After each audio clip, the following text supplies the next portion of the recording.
সবাইকে স্বাগত জানাচ্ছি। জেআরবিটি টু আসছে। জেআরবিটি টু নিয়ে মন্ত্রিসভা অলরেডি সিদ্ধান্ত নিয়ে ফেলেছে।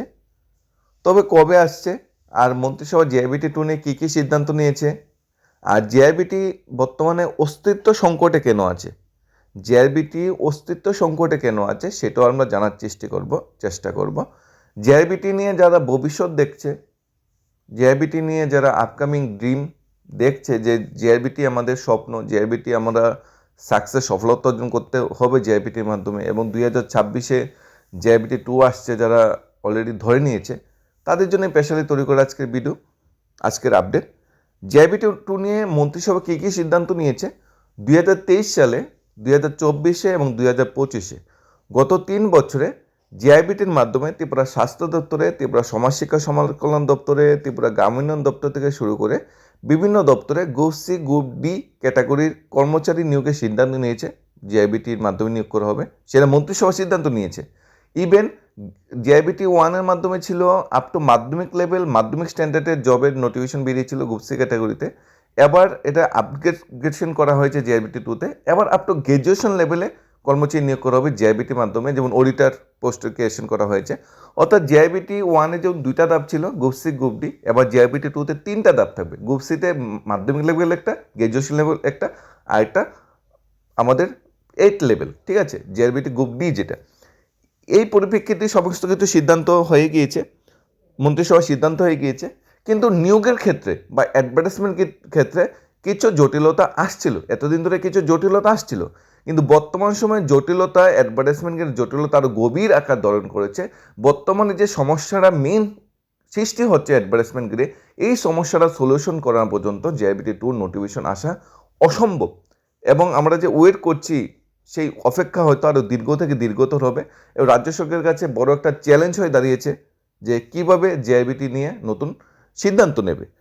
এখন জেআইবিটিতে আমরা যেটা বরাবরই দেখে থাকি, গ্রুপ ডি ক্যাটাগরির ভ্যাকেন্সি বেরোয়, যেটা মাল্টিটাস্কিং স্টাফ বলা হয়, এমটিএস যেটা বলা হয়, সেখানে 8 পাস যারা আছে তারা অনায়াসই অ্যাপ্লাই করতে পারে, আর সংরক্ষিত ক্যাটাগরিতে তারা 5 পাস অ্যাপ্লাই করতে পারে। 85 মার্কসের রিটেন এক্সাম, 15 মার্কসের ভাইভা হয়, তারপর মেরিট লিস্ট ক্রিয়েশন করে স্বচ্ছতার মাধ্যমে নিয়োগ কমপ্লিট হয়। তবে ওয়েটিং লিস্টের ব্যবস্থা থাকে না।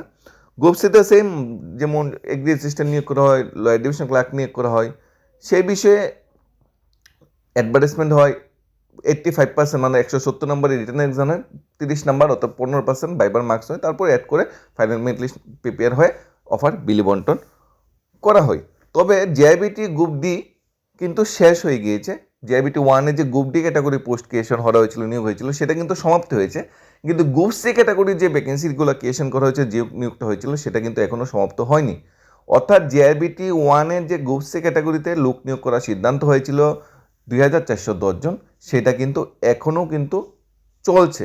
কারণ কোর্ট থেকে রায় দিয়েছে টেকনিক্যাল যে পোস্টগুলো আছে, এগ্রি অ্যাসিস্ট্যান্ট বা টেকনিক্যাল যে ট্যাক্সিং স্টাফ যে পোস্টগুলো আছে, পাম্প অপারেটর, ওই পোস্টগুলোতে নতুন করে মেরিট লিস্ট প্রিপেয়ার হয়ে ইন্টারভিউর মাধ্যমে যে ভ্যাকেন্সিগুলো খালি পড়ে আছে, এগুলো যাতে নিয়োগ হয়, এটা হাইকোর্টের রায় দিয়েছে। অর্থাৎ এই হাইকোর্টের রায় যতদিন না পর্যন্ত কার্যকর হচ্ছে, ততদিন পর্যন্ত গ্রুপ সি ক্যাটাগরিতে নতুন কোনো আপডেট, নতুন কোনো নিয়োগ সিদ্ধান্ত কিন্তু বরাবর কিন্তু হচ্ছে না। এই বিষয়ে কিন্তু আমাদের ওয়েট করতে হবে। এখন অস্তিত্ব সংকট কেন দাঁড়িয়েছে জেআইবিটি নিয়ে, সেটাও আমরা আসছি। এখন সবার মাঝে একটা কোশ্চেন জাগবে যে জেআইবিটি পোস্টগুলো যে ক্রিয়েশন করা হয়েছে, সেগুলো তো নিয়োগ হবে অলরেডি, যেহেতু মন্ত্রিসভা সিদ্ধান্ত নিয়েছে। কিন্তু কীভাবে নিয়োগ হবে? রেগুলার পে স্কেলে নিয়োগ হবে নাকি ফিক্সড পেতে নিয়োগ হবে? এখন যদি সরকার যদি জেআইবিটি টুর অ্যাডভার্টাইজমেন্ট দিতে যায়, যদি মনে হয় দিল রেগুলার পে স্কেলে অ্যাডভার্টাইজমেন্ট দিল, তাহলে পুরানো যারা চাকরি পেয়েছে তারা কি করবে? তারা তো ফিক্সড পেতে চাকরি পেয়েছে। এখন যদি জেআইবিটি টু অ্যাডভার্টাইজমেন্ট ফিক্সড পেতে দেয়, তাহলে হাইকোর্ট তো বললো ফিক্সড পে অসাংবিধানিক, তাহলে আবার তো কোর্টে কেস হবে।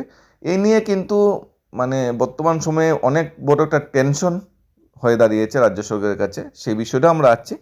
বর্তমানে দেখিনি প্রতিবেদনে কি উঠে এসেছে, রাজ্য সরকার জয়েন্ট রিক্রুটমেন্ট বোর্ড জেআইবিটি অস্তিত্ব নিয়ে প্রশ্ন উঠলো। কেন প্রশ্ন উঠলো? 2019 সালে জেআইবিটি গঠনের পর একবারে গ্রুপ সি এবং গ্রুপ ডি পদে নিয়োগ প্রক্রিয়া হয়।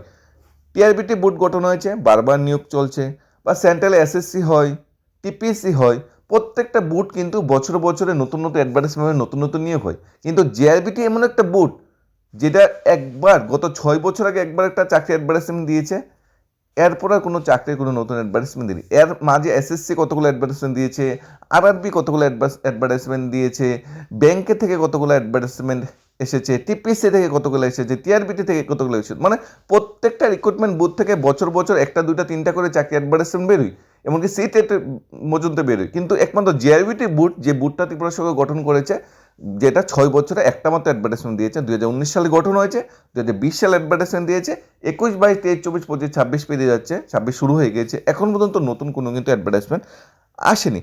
অর্থাৎ 2019-এ গঠনের পর একবারে গ্রুপ সি, একবারে গ্রুপ ডি নিয়োগ পরীক্ষা করে, তাছাড়া আর কিন্তু নতুন কোনো নির্দেশ বা নতুন কোনো রিক্রুটমেন্ট কিন্তু শুরু করতে পারেনি। অর্থাৎ গ্রুপ সি গ্রুপ ডির মতো পদে চাকরি ক্ষেত্রে পরীক্ষার নীতিমালা নিয়ে নানা বিতর্ক তো রয়েছে। শুধু কি তাই, গ্রুপ সি গ্রুপ ডির মতো অতি সামান্য পদে নিয়োগ প্রক্রিয়া যেন পিআরটিসিকে বাধ্যতামূলক ছিল না, এই নিয়ে বেকার বিক্ষোভ উত্তপ্ত হয়। প্রচুর চাকরি কিন্তু ত্রিপুরার বাইরে চলে যায়। তাছাড়া এখানে ওয়েটিং লিস্ট না থাকার জন্য প্রচুর শূন্যপদ খালি পড়ে আছে। প্রচুর চাকরি করতে সে ভাই বোন নতুন করে চাকরি পেতে পারতো যদি ওয়েটিং লিস্ট থাকতো, সেটাও ব্যবস্থা করা হয়নি। বিস্ময়ের ঘটনা হলো, একবার গ্রুপ সি গ্রুপ ডি পদে নিয়োগ পরীক্ষার পর জেআরবিটি আর নতুন কোনো সারা শব্দ নেই, এক প্রকার সাইনবোর্ডে পরিণত হয়েছে রাজ্য সরকারের জয়েন্ট রিক্রুটমেন্ট বোর্ড। অথচ এই বোর্ড গঠনের সময় প্রতিশ্রুতি ছিল বছর ন্যূনতম 2বার গ্রুপ সি গ্রুপ ডি পদে প্রক্রিয়া করা হবে, যা হয়নি। উল্টো দেখা যাচ্ছে 2020 সালে গ্রুপ সি 2410 জন, 2000 গ্রুপ ডি 2500 জন, সব মিলে 4910 পদে নিয়োগ প্রক্রিয়া শেষ করতে 5 বছর সময় লেগেছে জেআরবিটি কর্তৃপক্ষ। ইভেন গ্রুপ সি ক্যাটাগরি নিয়োগ প্রক্রিয়া এখন পর্যন্ত কমপ্লিট হয়নি, কারণ 430খানা ভ্যাকেন্সি খালি পড়ে আছে। হাইকোর্টের সিদ্ধান্ত নিয়ে, হাইকোর্টের রাজ্য ওই ভ্যাকেন্সিগুলো নতুন মেরিট লিস্ট প্রিপেয়ার করে টেকনিক্যাল পোস্টগুলোতে চাকরির অফার বিলিবর্তন করতে হবে। এক প্রকার ব্যাখ্যার বিক্ষোভের চাপে পড়ে 2023 সালে গ্রুপ সি পদে 2024 সালে গ্রুপ ডি পদে নিয়োগ প্রক্রিয়া সম্পন্ন করেছিল বর্তমান সরকার।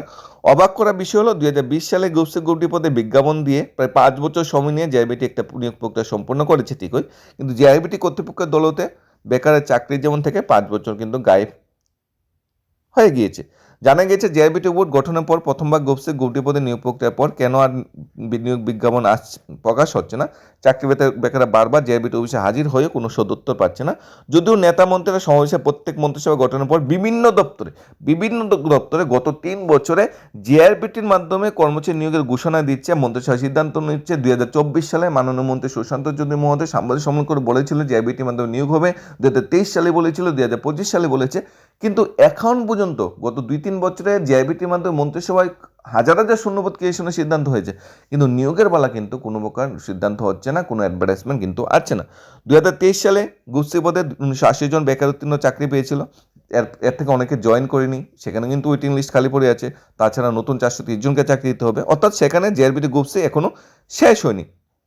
তাছাড়া যে 2024 সাল গ্রুপ ডি পদে 2437 জনের মেধা তালিকা প্রকাশ করেছিল জেআরবিটি, এক্ষেত্রে সাধারণ শ্রেণী 18, এসসি 34 এবং এসটি 11টা কিন্তু শূন্যপদ কিন্তু খালি পড়ে আছে, যেগুলা রাজ্য সরকার বা জেআরবিটি চাইলে ওয়েটিং লিস্টের মাধ্যমে চাকরি দিতে পারত। বিজ্ঞাপন আদৌ কি প্রকাশিত হবে, জেআরবিটির মধ্যে কোনো নতুন পদে আরও নিয়োগ হবে কিনা, সেই নিয়ে কিন্তু যথেষ্ট সন্দিহান ত্রিপুরার রাজ্যের বেকার যুবযুবতী ভাই বোনরা বা যুবক যুবতী মহল। এখন আমরা সবাই যেটা ওয়েট করছি, জেআরবিটির মাধ্যমে নতুন চাকরি অ্যাডভার্টাইজমেন্ট বেরোবে, এই নিয়ে এতদিন পর্যন্ত কোনো সমস্যা ছিল না। রাজ্য সরকার চাইলে জেআরবিটি অ্যাডভার্টাইজমেন্ট বের করতে পারতো, জেআরবিটির মাধ্যমে নতুন নিয়োগ সিদ্ধান্ত নিতে পারতো, নতুন অ্যাডভার্টাইজমেন্ট বেরোতে পারতো। কিন্তু বর্তমান সময়ে একটা বিরাট বড় জটিলতা সৃষ্টি হয়েছে, সেটা হলো ফিক্সড পে নিয়ে। রাজ্য সরকারের বিরুদ্ধে ত্রিপুরার টেট টিচাররা হাইকোর্টে গিয়েছিল, সেখানে হাইকোর্ট রায় দিয়েছে ফিক্সড পেতে নতুন নিয়োগ চলবে না, ফিক্সড পে অসাংবিধানিক। ফিক্সড পে 2002 আর 7-এর যে রুলস রেগুলেশনটা ছিল সেটা পুরো অসাংবিধানিক আখ্যা দিয়েছে ত্রিপুরা হাইকোর্ট। অর্থাৎ ফিক্সড পেতে নতুন করে নিয়োগ প্রায় বন্ধের পথে। এখন জেআরবিটি যদি অ্যাডভার্টাইজমেন্ট দিতে চায় তাহলে রেগুলার পে স্কেলে দিতে হবে, অথবা ফিক্সড পেতে। রাজ্য সরকার চাইলে ফিক্সড পেতে দিতে পারে, কারণ রাজ্য সরকার কিন্তু এই রায়টা মানেনি। রাজ্য সরকার কিন্তু ইচ্ছা করলে সুপ্রিম কোর্টে যাবে এবং যার প্রস্তুতিও নিচ্ছে।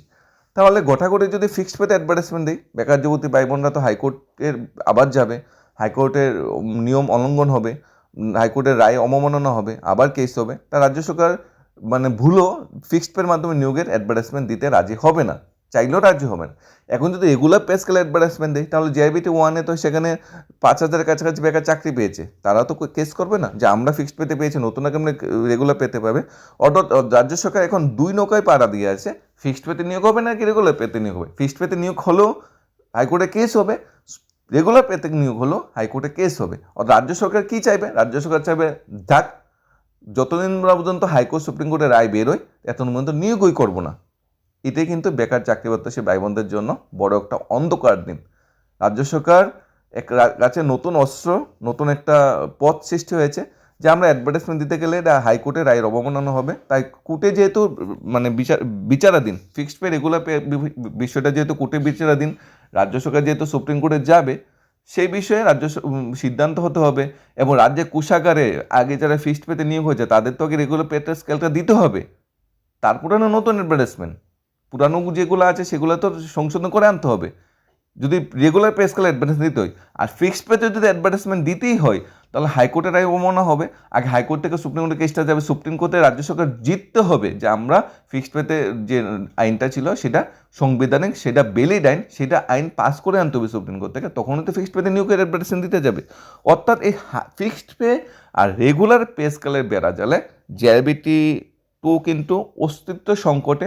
কবে অ্যাডভার্টাইজমেন্ট বেরোবে সেই নিয়েও কিন্তু রাজ্য সরকারের মানে ইচ্ছে থাকলেও বর্তমান সময়ে সে অ্যাডভার্টাইজমেন্ট দেওয়াটা অনেকটা কষ্টসাধ্য। আমরা যদি মানে নর্মাল ভাষায় চিন্তা ভাবনা করি তাহলে ফিক্সড পেতে দিলেও রাজ্য সরকার বেড়াজালে পড়বে, রেগুলার পে স্কেলে দিলেও রাজ্য সরকার বেড়াজালে পড়বে। এর থেকে সবচেয়ে বেটার যেটা, কোর্টে বিচারাধীন বলে আরও কিছু সময় অতিবাহিত করা যায়, তাহলে নতুন কোনো অ্যাডভার্টাইজমেন্ট দিতে হবে না, নতুন কোনো অর্থ দরকার পড়বে না। এবং বেকার চাকরি হচ্ছে ভাই বোনদের বোঝানো যাবে যে আমরা তো নিয়োগ করতে বাধ্য, আমরা তো নিয়োগ করতে ছিলাম, আমরা তো অ্যাডভার্টাইজমেন্ট দিতেছিলাম, কিন্তু আমরা দিতে পারিনি কারণ fixed pay regular pay scale নিয়ে হাইকোর্টে সুপ্রিম কোর্টে কেসটা বিচারাধীন, যার জন্য আমরা নতুনভাবে এগোতে পারিনি। এখন সব কিছুর বেড়া চলে দেখবে 2022 সালে স্টেজে ক্যান্ডিডেটের নিয়োগটা বন্ধ কেন? রাজ্য সরকারকে বারবার কোশ্চেন করা হলে রাজ্য সরকার কী বলে? সুপ্রিম কোর্টে বিচারাধীন। এটাও কিন্তু সেম। সর্বশেষ সেক্ষেত্রে রেগুলেশনটা আটকে আছে কেন? রাজ্য সরকার কোশ্চেন করলে কী বলে? সুপ্রিম কোর্টে বিচারাধীন। এই ব্যাপারটাও কিন্তু সেম। এখন ফিক্সড পেকে নিয়মিতকরণ করা হচ্ছে না, রাজ্য সরকারকে যদি কোশ্চেন করা হয় রাজ্য সরকার কী বলবে? সেটা হাইকোর্টে বা সুপ্রিম কোর্টে বিচারাধীন।